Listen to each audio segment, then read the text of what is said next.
Arestado sa magkahiwalay na operasyon ang dalawang lalaki sa Makati at sa Mandaluyong. Nakuha sa kanila mga device na nagamit sa panloloko sa text. Nasa frontline ng balitang yan si Brian Castillo. Naharang ng mga pulis ang kotseng ito sa Makati nang masita ang driver at silipin ang loob ng sasakyan. Tumambad ang mga gumaganang MC catcher at text blast machine.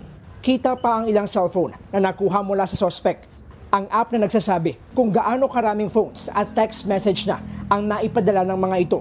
Sa kasabay na operasyon sa Mandaluyong City, huli rin sa akto ang isa pang lalaki na may kargaring mga ipinagbabawal na communication device. Ikinasa ang operasyon matapos makakuha ng impormasyon mula sa Philippine Navy patungkol sa mga sasakyang may kahina-hinalang aktibidad sa mga kalsada. The reason why umiikot sila in Mandaluyong area in Makati City, it's because they wanted to get the different numbers in that particular area. Kung minsan malapit sa malls, kung saan sila makakakuha ng mga numbers that they can process and send text messages also.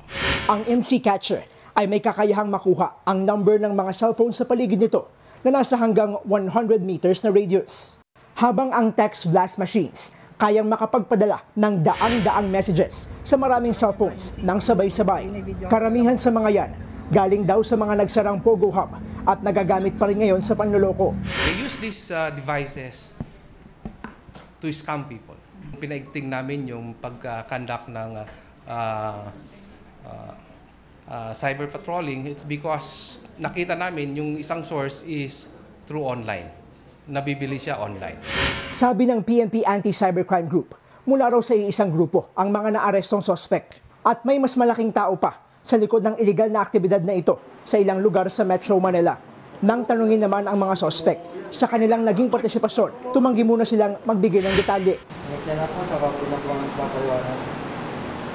Bukod sa pangi-scam, hindi naman isinasantabi ng PNP ang iba pang posibleng pakinabang ng mga ganitong makina, lalo na't ang tip ay nanggaling pa mismo sa hanay ng militar. The main suspect that we are looking into is a foreign national who's hiring Filipinos to drive these devices all over the cities, the different cities here in Metro Manila.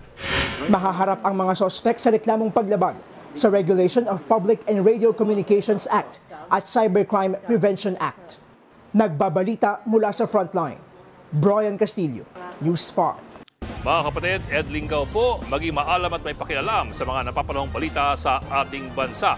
Para sa mas malilimang pagtalakay at paghimay sa mga issue at headlines, mag-follow at mag-subscribe sa social media pages ng News 5.